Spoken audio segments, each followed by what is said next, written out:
Alhamdulillahilladzi qaddara alaina bil jamaa'a fi hadhihi sa'ah.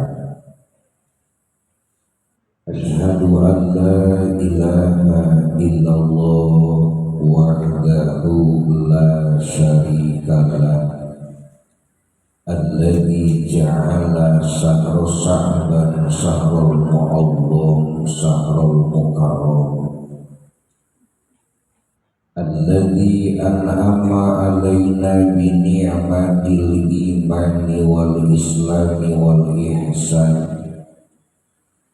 Wa ashhadu anna sayyidana wa habibana wa syafi'ana wa karimana wa 'azimana wa qurrata a'yunina wa maulana Muhammadan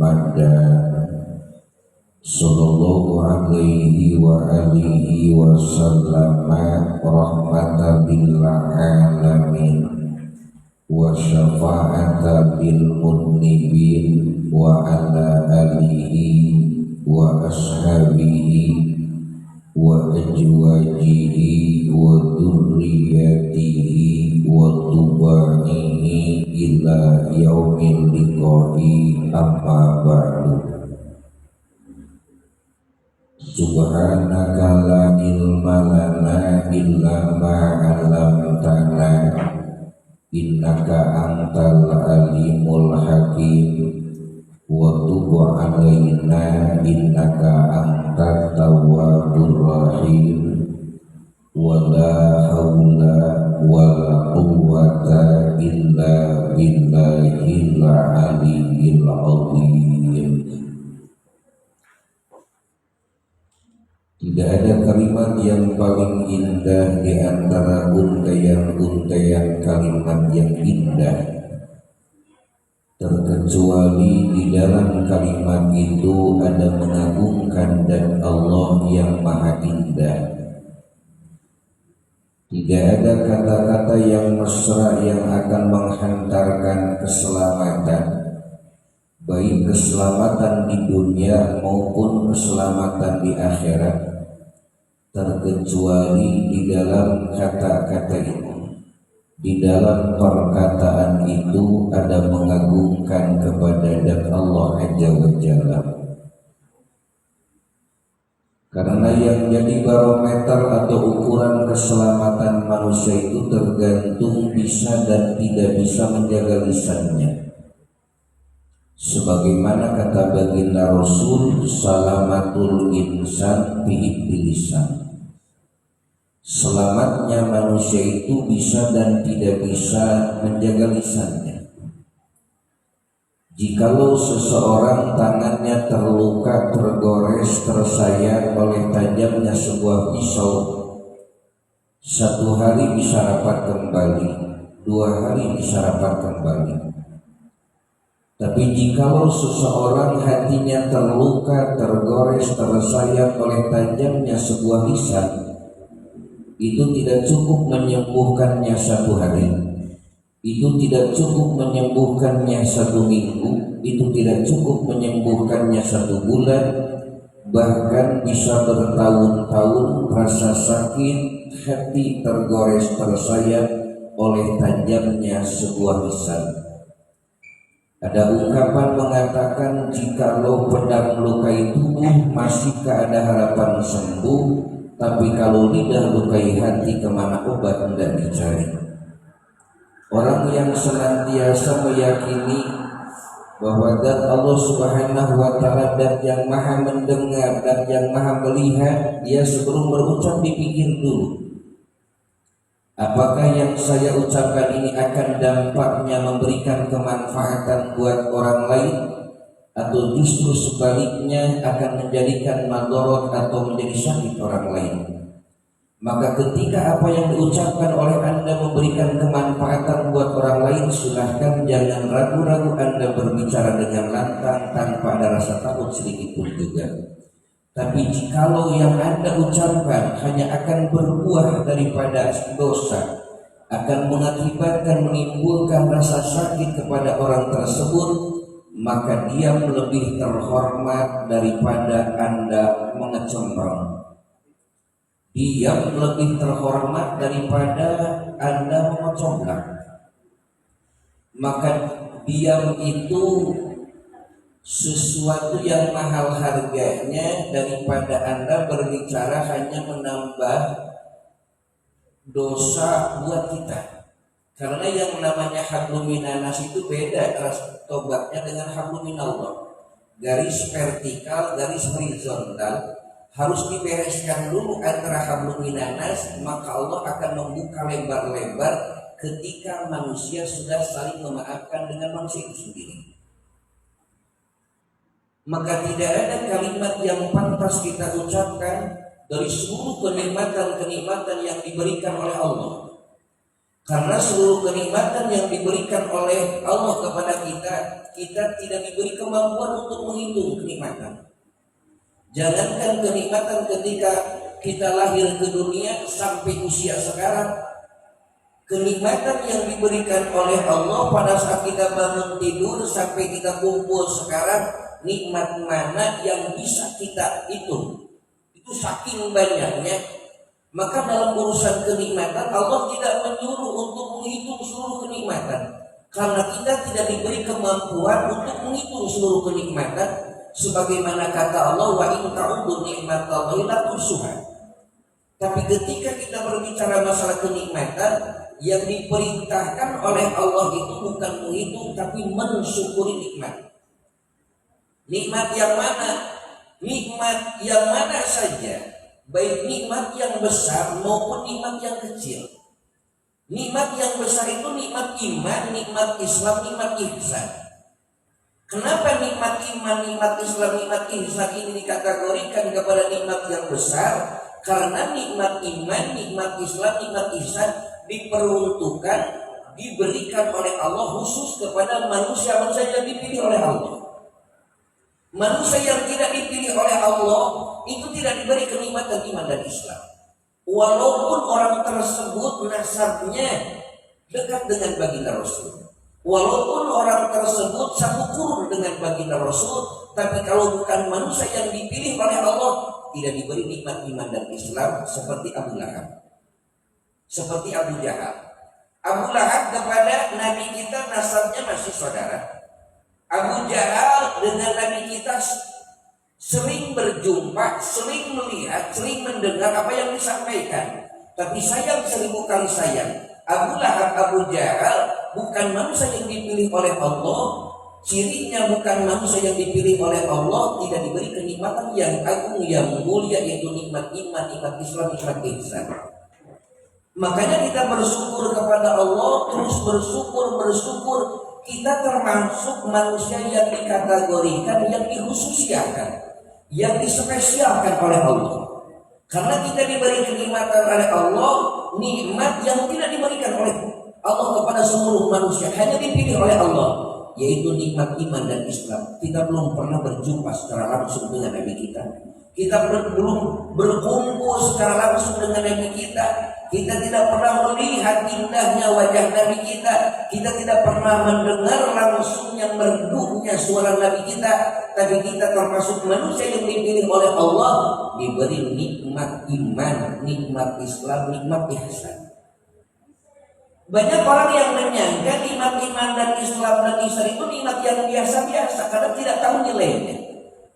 Orang akan menghargai kepada sesuatu perkara kalau tahu nilainya. Orang tidak akan menghargai kepada perkara itu kalau tidak tahu nilainya. Pada saat orang tahu ini nilainya luar biasa, dia akan menjaga, dia akan senantiasa mempertahankan. Tapi sebaliknya, kalau tidak tahu nilainya, orang dianggap biasa-biasa, seperti hanya nikmat iman dan Islam.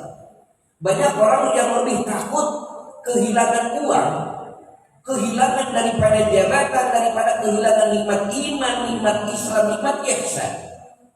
Karena tidak tahu bagaimana agungnya, hebatnya nikmat iman dan Islam, yang mana dengan kenikmatan iman dan Islam ini, kenikmatan yang bisa membukakan kebahagiaan, bukan hanya kebahagiaan yang sifatnya temporer, bukan hanya kebahagiaan yang sifatnya sementara, Ingat, yang namanya kebahagiaan di dunia ini ada akhirnya.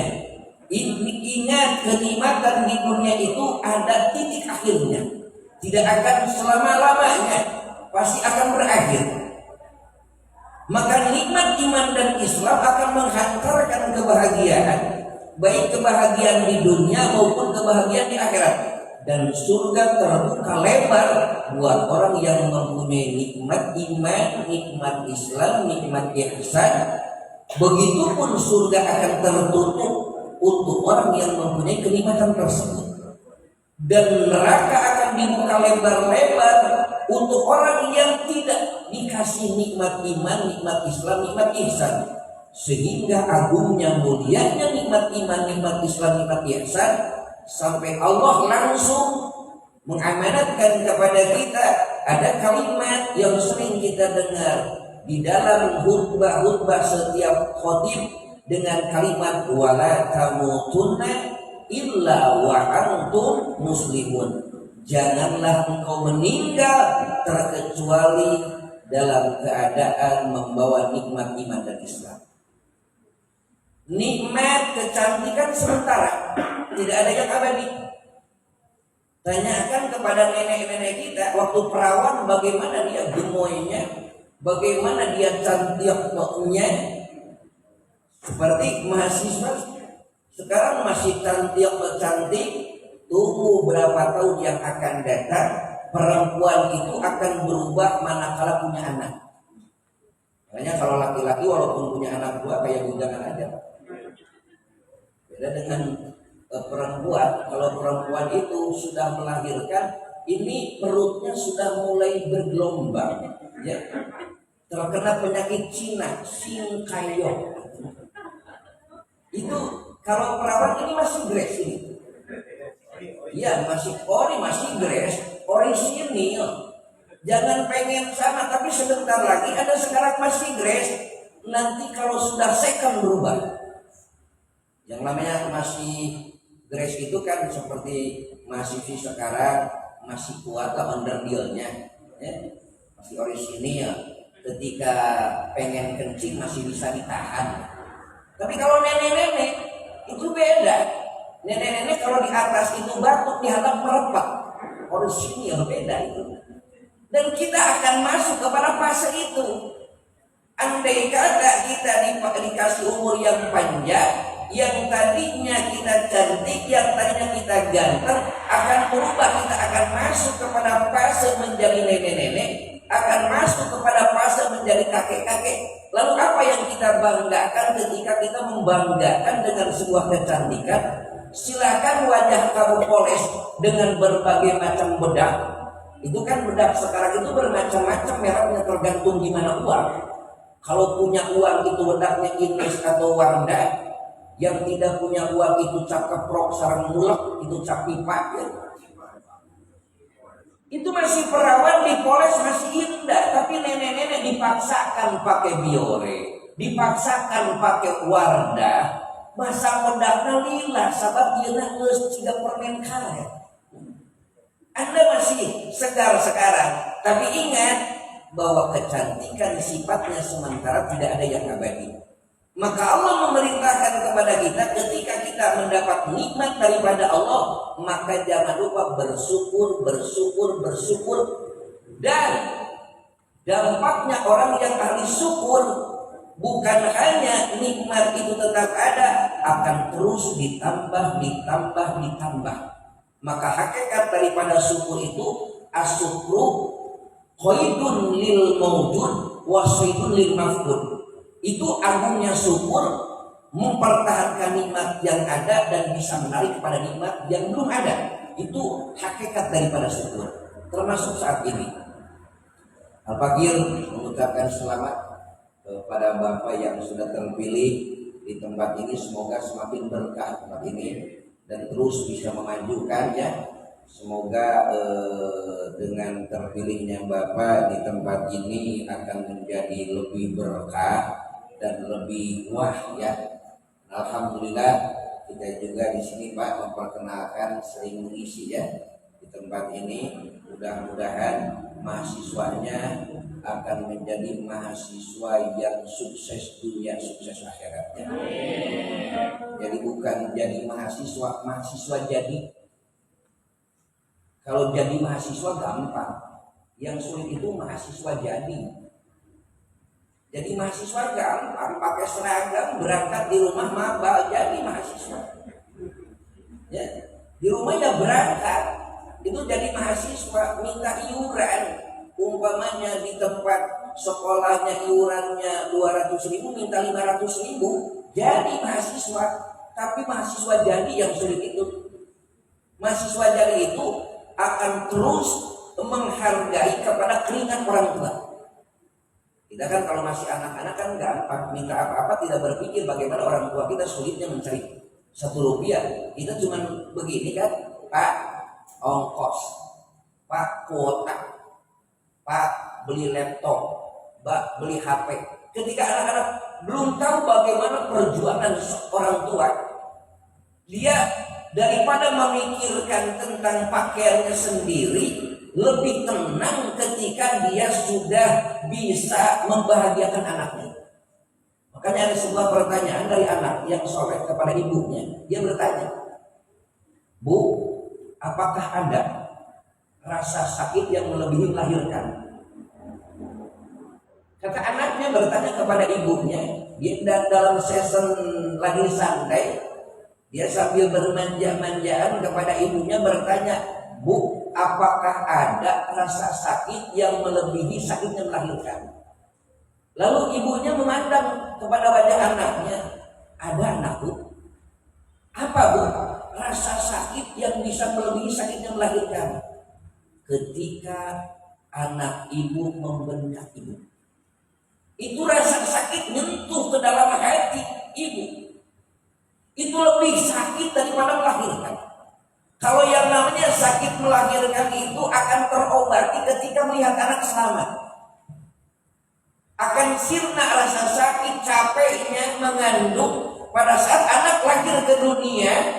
Lalu kita mandang anak kita sudah lahir ke dunia, itu kebahagiaan yang tidak ada bandingannya.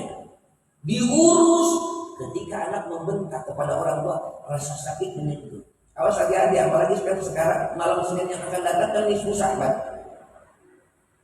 Sebenarnya apapun orang tersebut, sebrutal apapun orang tersebut, ketika dia benar-benar bertobat di malam tanggal 15 bulan Sya'ban yang dikatakan nisfu Sya'ban, dia bertobat. Walaupun orang tersebut dosanya sudah tidak tertanggung, narkoba kah, pelacur kah, pembunuh kah, maka ketika dia benar-benar bertobat, khususnya malam tanggal 15 Sya'ban, maka Allah membukakan pintu lebar-lebar kepada orang yang benar-benar bertobat di malam 15 bulan Sya'ban. Terkecuali ada beberapa orang yang tidak dimaafkan dosa-dosanya oleh Allah, sekalipun dia membacakan istighfarnya sampai jutaan. Bahkan bukan hanya baca istighfarnya keluar air mata sampai keluar darah, sekalipun dia membacakan istighfar, dia sholat tobat, tetap Allah tidak mungkin akan mengampuni orang tersebut. Mana yang pertama? Anak yang belum dimaafkan oleh ibu dan bapaknya. Terasa sakit seorang ibu, terasa sakit seorang ayah, yang mana doa seorang ibu itu doanya seperti doanya Nabi kepada umatnya. Bagaimana rasa sakitnya orang tua ketika melihat anaknya membentak, sakit. Awas, sakit orang tua efeknya hubungannya dengan Allah. Karena coba lihat di dalam Al-Quran, ketika Allah menyuruh untuk bersyukur kepada Allah, itu dengan kepada orang tua tidak dipisahkan. Kalimatnya anishkurli wal walidain. Makanya ingat kata guru Al-Fakir, kita pengen sukses dunia akhirat, kuncinya 2.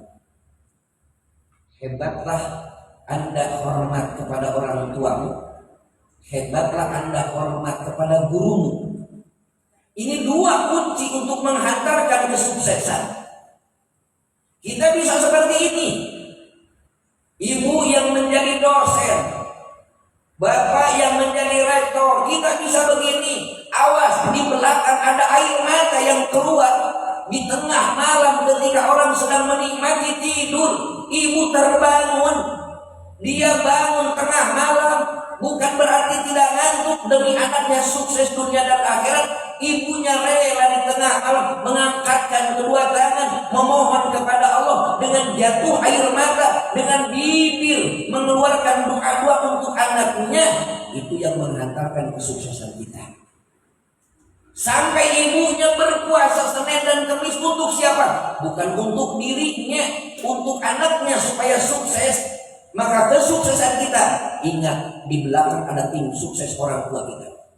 Sehebat apapun kita mau sukses dunia dan akhirat, kalau terhalang dengan sebuah benteng yang kokoh, yaitu rasa sakit orang tua, rasa sakit ibu, satu tetes air mata yang keluar dari mata ibumu karena sakit oleh perbuatan anak, demi Allah, ini akan menghalangi dari seluruh kesuksesan kita. Seluruh keberkahan akan dihambat oleh Allah Subhanahu wa Ta'ala. Seandainya kita punya modal sampai 10 miliar, kita mau bisnis, modalnya bukan sedikit sampai 10 miliar, jangan harapkan Anda bisnis akan sukses manakala Anda masih ada hubungannya rasa sakit ibumu dan bapakmu. Makanya kata Allah, "Aniskurli waliwalidaika." Bersyukurlah engkau kepadaku. Ingat, waliwalidaika, jangan lupa Anda bersyukur kepada orang tuamu. Artinya, maksud daripada ayat ini antara kalimat aniskurli dengan waliwalidaika ada huruf waw di sini. Kata Sakti waw li mutlaqil jami. Sehebat apapun kita bersyukur kepada Allah, manakala kita menyakiti kepada orang tuamu, sholat kita, ibadah kita, hebat syukur kita kepada Allah akan hancur total dengan sebab rasa sakit orang tua. Al-Fakir pernah menceritakan seorang nabi yang hebat, yaitu Nabi Musa alaihissalam. Suatu saat dia bermunajat kepada Allah. Ini akan menjadikan motivasi buat mahasiswa-mahasiswi. Sebetulnya kita pengen sukses gampang. Kita orang tua jaga guru kita, dan mohon maaf kondisi sekarang kan beda dengan dulu. Dulu kita waktu masih kecil, jangankan bertemu dengan guru ngaji, dengan guru SD takut. Ada guru SD lari. Kalau sekarang kan ada guru tua, halo. Ditanya sama temannya, itu siapa? Bekas guru SD, sama guru nyebutnya bekas. Ini beda mental sekarang. Kenapa banyak yang tidak sukses?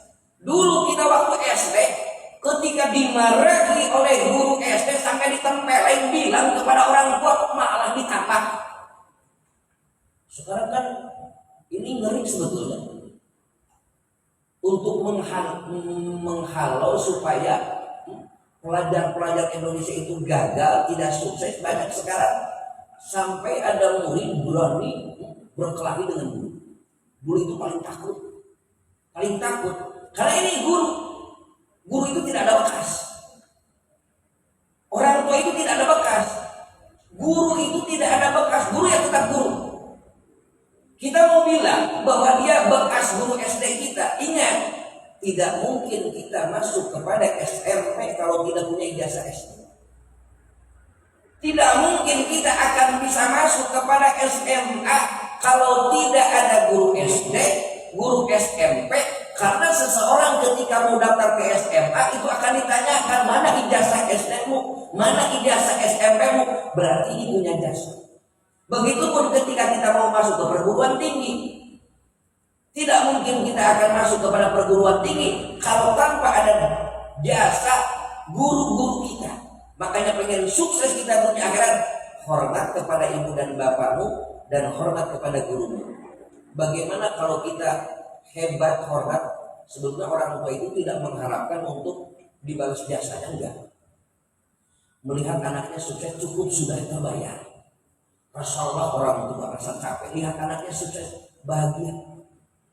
Dia yang membiayai dari pertama sekolah, dari kecil sampai besar, sukses, udah menjadi, umpamanya ini anak perempuan saya sudah menjadi dosen, tak lama dia menikah. Setelah menikah dibungkus, dibawa oleh suaminya. Tapi yang namanya ayah gimana?